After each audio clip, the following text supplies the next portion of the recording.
Kisah nyata tak terduga. Kalau sudah yang namanya rezeki dan jodoh, pasti tak akan jauh dari kita. Pulangnya dari supermarket, Andi dan Salma kembali berboncengan naik motor. Tapi sialnya, tiba-tiba hujan deras datang mengguyur seluruh daerah itu. Andi terpaksa segera membelokkan motornya berteduh ke sebuah warung di pinggir jalan. Kebetulan, warung makan kecil itu sedang tutup dan hanya mereka berdua yang berteduh di situ. Dengan kondisi setengah basah, mereka duduk di sebuah kursi kayu yang agak rapuh. "Andi, maaf ya ngerepotin kamu," ucap Salma sambil menyilangkan tangan di dada karena kedinginan. "Saya yang minta maaf tante, lupa bawa mantel tadi," sahut Andi. Di sela obrolan mereka, tiba-tiba kursi yang mereka duduki melesat salah satu kakinya, membuat Andi hampir terjatuh ke arah Salma. Assalamualaikum semuanya, kembali lagi bersama Makyem. Cerita ini terinspirasi dari kisah nyata, dan saya harap dapat memberikan pelajaran berharga bagi kita semua. Sebelum kita melanjutkan, saya mohon keikhlasan teman-teman untuk memberikan like dan subscribe pada channel ini agar kami bisa berbagi lebih banyak cerita.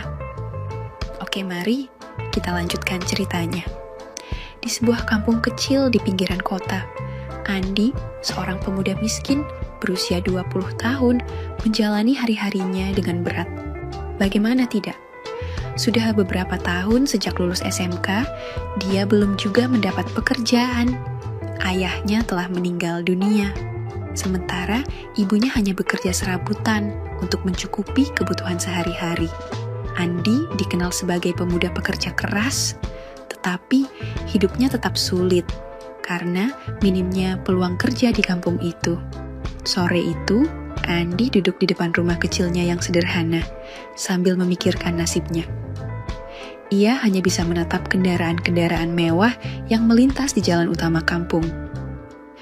Kalau begini terus, kapan hidupku bisa berubah? Gumam Andi dengan nada putus asa. Aku harus cepat dapat kerjaan nih. Kalau nggak cepat, kasihan ibu sudah capek besarin aku. Aku harus bisa. Sejak saat itu, Andi berusaha lebih keras lagi dalam mencari kerja, mencari info dari teman dan juga saudara. Tapi, setelah beberapa minggu, usaha belum juga nampak perkembangan atau kabar baik untuknya. Di suatu hari, di sore itu, Andi sedang mengantar ibunya mencuci pakaian di sungai. Dia di tepi jalan, juga sedang mencuci motor bututnya. Tiba-tiba, ada sebuah mobil sedan mewah berwarna putih. Berhenti di dekatnya, keluar seorang wanita cantik dari mobil itu. Ia adalah Bu Hajah Salma, istri Pak Haji Rohim yang meninggal 3 tahun lalu. Bu Hajah Salma masih berumur 30 tahun, seorang janda kaya yang dikenal dermawan dan suka membantu sesama. Dengan pakaian elegan warna abu-abu dan kerudung sutra berwarna coklat membuatnya terlihat tampil sempurna. Salma langsung menarik perhatian siapa saja yang melihatnya, termasuk juga Andi yang sedang jongkok sambil mencuci motornya. Tanpa diduga, Salma menghampiri Andi yang sedang ada di dekatnya. Andi yang melihat Salma mendekat langsung berdiri dan mencoba ingin tahu apa maksud kedatangannya. "Maaf mas, bisa bantu aku? Ban mobilku bocor nih, aku nggak tahu bengkel di sekitar sini," kata Salma dengan senyum ramah.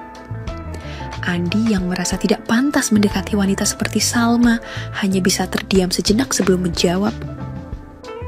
"Oh, tukang tambal ya? Jauh bu, kurang lebih 3 kilo dari sini." Salma yang mendengar jawaban Andi pun tertawa kecil. "Jangan panggil aku bu, panggil aja tante ya." Andi pun tergagap. Iya tante, maaf." Salma yang ada di depan Andi itu terlihat bingung dan menoleh kanan kiri. "Duh, gimana ini ya? Mana harus buru-buru juga," ucap Salma sambil menggerutu di depan Andi. Andi yang mendengar itu pun langsung menawarkan bantuan. "Gini aja bu, tante, saya bisa kok bantu ganti ban. asalkan ada ban cadangannya. Salma yang mendengar itu pun merasa senang dan sangat terbantu. Oh gitu ya mas, ada kok ban cadangan di bagasi, ucap Salma sambil mengayun tangan mengajak Andi untuk menuju mobilnya.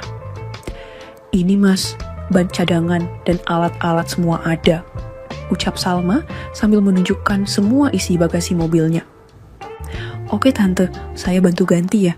Jangan khawatir, saya lulusan SMK kok. Sedikit tahu kalau cuma ganti ban, jawab Andi sambil mengambil ban dan dongkrak dari bagasi. Andi pun dengan cekatan mengganti ban mobil Salma. Salma berdiri di sampingnya sambil melihat apa saja yang sedang dikerjakan oleh Andi. Setelah semua selesai, Salma tampak kagum dengan ketelitian dan kerendahan hati Andi. Terima kasih banyak mas. Siapa namanya? Andi bu, tante, jawabnya sambil tersenyum malu-malu. Saya masih muda mas, belum juga punya anak, jangan panggil bu dong ya, ucap Salma sambil tersenyum. Iya tante, hehehe, jawab Andi sambil menunduk malu. Masnya baik, pintar, kerja di mana mas? Saya belum kerja tante. Wah kebetulan mas, ucap Salma membuat Andi jadi penasaran. Kebetulan gimana tante? Sahut Andi tidak sabar. Kalau tidak keberatan, nanti Mas Andi mampir ke rumahku ya. Aku lagi nyari orang buat bantu ngurus rumah dan taman, ucap Salma. Itu pun kalau Mas Andi gak keberatan ya, lanjutnya. Andi yang awalnya ragu, akhirnya mengangguk setelah Salma memberikan alamat rumahnya. Baik tante, besok saya datang ke rumah tante ya, kata Andi.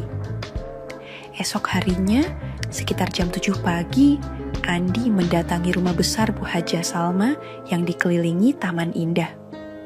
Ia diterima dengan baik oleh Salma, disuruhnya duduk dan dibuatkan minum. Mas Andi, pertama kerja ya? Tanya Salma. Iya tante, udah lama lamar sana-sini belum juga dapet, jawab Andi. Kalau gitu, Mas Andi sini dulu aja, sambil cari kerja lain juga boleh kok, tambah Salma yang membuat Andi menjadi lebih senang.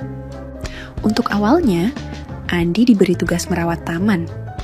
Salma mengamati Andi dari kejauhan. Ia terkesan dengan dedikasi pemuda itu. Tidak hanya itu, Salma juga sering melihat Andi membersihkan ruang tamunya. Meskipun keadaan Andi serba kekurangan, Andi terlihat bukan seperti pemuda yang suka malas-malasan. Suatu hari, sambil ditemani teh hangat dan camilan di meja, Salma mengajak Andi berbicara di teras rumah. Andi, saya lihat kamu pekerja keras dan jujur. Apa kamu punya cita-cita?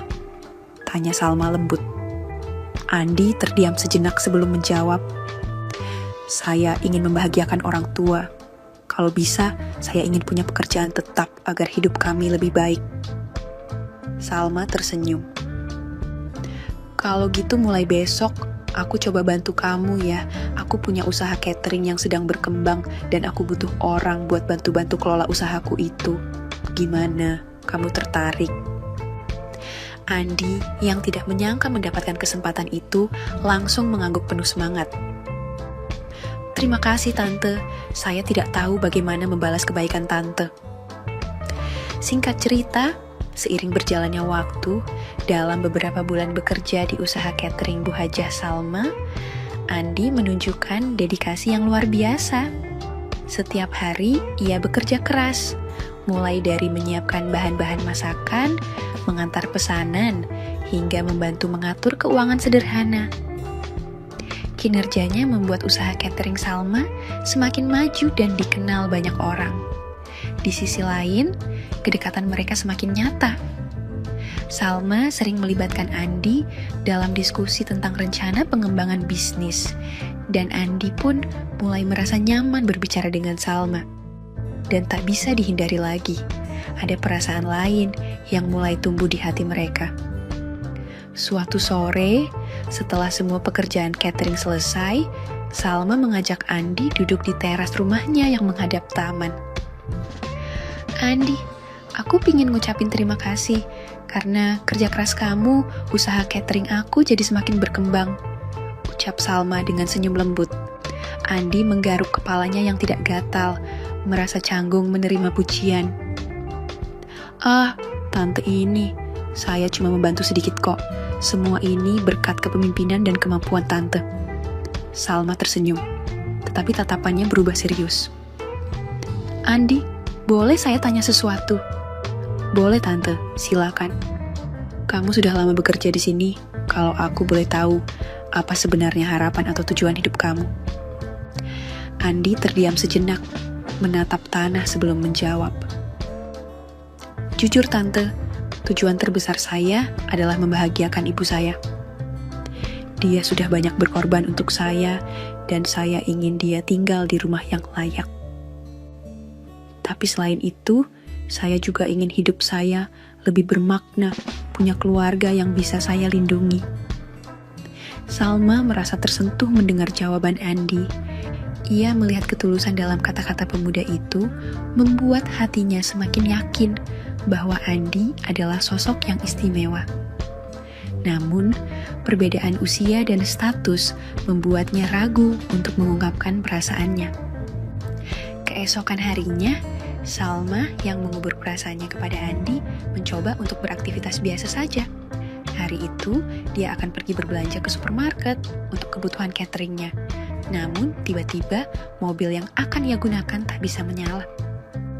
Andi, tolongin dong, teriak Salma. Andi yang mendengar itu langsung bergegas menghampiri. Iya tante, ada apa? Ini nih, mobilnya nggak bisa nyala, ucap Salma manja. Tapi setelah itu, dia membuang muka sambil tersenyum tipis. Ya udah, tante saya antar pakai motor butut saya mau, canda Andi. Boleh, jawab Salma. Loh tante, saya cuma bercanda kok, saya panggilin montir ya, ucap Andi gugup. Udah gak apa-apa pakai motor kamu, bujuk Salma sambil menuju motor Andi. Akhirnya, mereka menuju supermarket, berboncengan dengan menaiki motor Andi. Andi yang merasa canggung pun sesekali melihat ke belakang buat mastiin kalau Salma merasa nyaman atau tidak. Setelah selesai berbelanja, barang belanjaan dinaikkan ke becak untuk diantar ke tempat catering. Pulangnya dari supermarket, Andi dan Salma kembali berboncengan naik motor. Tapi, sialnya, tiba-tiba hujan deras datang mengguyur seluruh daerah itu. Andi terpaksa segera membelokkan motornya, berteduh ke sebuah warung di pinggir jalan. Kebetulan, warung makan kecil itu sedang tutup, dan hanya mereka berdua yang berteduh di situ. Dengan kondisi setengah basah, mereka duduk di sebuah kursi kayu yang agak rapuh. Andi, maaf ya, ngerepotin kamu, ucap Salma sambil menyilangkan tangan di dada karena kedinginan. Saya yang minta maaf tante, lupa bawa mantel tadi, sahut Andi. Di sela obrolan mereka, tiba-tiba kursi yang mereka duduki melesat salah satu kakinya, membuat Andi hampir terjatuh ke arah Salma. Hampir saja muka Andi menempel ke wajah Salma. Namun, Andi dengan cepat menghindarkan tubuhnya, dan mereka pun langsung berdiri dengan tertawa lepas. Selepas itu, Andi memberikan jaketnya untuk Salma yang sedang kedinginan. Salma hanya diam dan membiarkan perlakuan Andi. Sudah lama, Salma tidak pernah merasakan perhatian dari lelaki manapun. Tatapan mata mereka terasa dekat, dan wajah mereka hampir bersentuhan. Tiba-tiba suara petir menggelegar, membuyarkan keheningan di antara mereka. Namun, Salma yang terkaget malah mendekat ke Andi. Andi yang belum pernah merasakan apa yang namanya jatuh cinta, terlihat kaku dan hanya bisa diam. Tak lama berselang hujan pun reda. Akhirnya mereka berdua segera kembali ke rumah Salma. Setelah kejadian itu, Andi di rumahnya merenungi dan mengingat semua yang telah dia jalani bersama Salma. Apa aku jatuh cinta ya? Kok aku malah kepikiran Tante Salma terus? Tapi kok aku seperti suka sama dia? Gumam Andi yang masih merasa ragu dengan perasaannya sendiri. Namun, hari demi hari berganti seiring kebersamaan antara Andi dan Salma, perasaan suka Andi kepada Salma semakin menguat. Akhirnya di suatu sore, Andi memberanikan diri untuk berbicara dengan Salma. Ia tidak tahan menyimpan perasaannya terlalu lama. Setelah menyelesaikan pekerjaannya, ia mendatangi Salma yang sedang duduk di ruang tamu. "Tante Salma, boleh saya bicara sebentar?" tanya Andi dengan suara sedikit bergetar. Salma menoleh dan tersenyum. "Tentu Andi, ada apa?" Andi menarik napas dalam-dalam sebelum berbicara. "Tante, saya tahu saya ini bukan siapa-siapa. Saya hanya seorang pemuda miskin yang bekerja di sini. Tapi selama saya bekerja untuk Tante, saya merasa ada sesuatu yang berubah dalam hati saya." Salma mengangkat alisnya penasaran. "Apa maksud kamu, Andi?" Saya kagum sama Tante. Tidak hanya karena Tante baik hati dan cantik, tapi juga karena Tante adalah orang yang tulus membantu orang lain. Saya tahu ini mungkin tidak pantas, tapi saya ingin jujur. Saya menyukai Tante." Salma terkejut mendengar pengakuan Andi. Ia tidak menyangka pemuda yang selalu sopan dan rendah hati ini memiliki keberanian untuk mengungkapkan perasaan. "Andi," ucap Salma dengan suara pelan, "kamu tahu kan, kalau aku ini lebih tua dari kamu. Aku juga seorang janda. Kamu yakin dengan perasaanmu?" Andi menatap Salma dengan mata penuh keyakinan. "Saya yakin, Tante. Saya tidak peduli dengan perbedaan usia atau status. Saya hanya ingin menjaga dan membahagiakan Tante. Itu pun kalau Tante mengizinkan." Salma merasa bimbang. Salma tidak langsung menjawab. Ia memutuskan untuk merenungkan semuanya. Dalam hatinya, ia sebenarnya juga memiliki perasaan yang sama. Tetapi, ia takut keputusan ini akan memengaruhi reputasinya dan juga kehidupan Andi di masa depan. Beberapa hari berlalu, Salma berkonsultasi dengan keluarganya dan orang-orang terdekat. Mereka semua menyarankan Salma untuk mendengarkan hatinya. Akhirnya, pada suatu malam, Salma memanggil Andi untuk berbicara. "Andi, aku sudah pikirin semua yang sudah kamu katakan. Kalau kamu memang yakin dan kita mendapatkan restu dari keluarga, aku bersedia mencoba hubungan ini dengan serius." Andi terkejut sekaligus bahagia. "Terima kasih Tante, saya akan berusaha sebaik mungkin untuk tidak mengecewakan Tante." Dengan restu keluarga dan keyakinan bersama, Salma dan Andi memutuskan untuk melanjutkan hubungan mereka ke jenjang yang lebih serius. Setelah melalui banyak pertimbangan dan restu dari keluarga masing-masing, Salma akhirnya menerima lamaran Andi. Pernikahan mereka pun berlangsung sederhana, namun meriah. Setelah menikah, Andi dan Salma menjadi pasangan yang saling melengkapi. Usaha catering mereka semakin sukses, dan Andi berhasil membawa ibunya tinggal bersama di rumah besar Salma. Kehidupan Andi berubah total. Dari seorang pemuda miskin, ia kini menjadi suami yang bahagia dan pengusaha sukses. Semua itu berkat kerja keras, doa, dan kebaikan hati seorang janda kaya bernama Salma. Sekali lagi, tidak pernah lupa, Mimin ingin mengingatkan bahwa tidak ada maksud untuk merusak moral. Tapi di sini, kami selaku admin channel Makyem hanya berbagi pengalaman dari viewer saja yang tentu saja tidak untuk ditiru. Terima kasih sudah mau mendengarkan kisah nyata ini. Ambil baiknya dan buang buruknya dari cerita kisah ini. Semoga hal seperti ini tidak terjadi kepada kita semua bosku, dan semoga kita semua dilindungi dari mara bahaya. Amin ya Rabbal Alamin. Terima kasih dan sampai jumpa di cerita selanjutnya. Jangan lupa like, comment, share, dan subscribe. Oh iya, kira-kira kalian semua bosku yang terhormat kepengen kisah-kisah yang seperti apa lagi nih? Tolong berikan komentar-komentar kalian di video ini ya.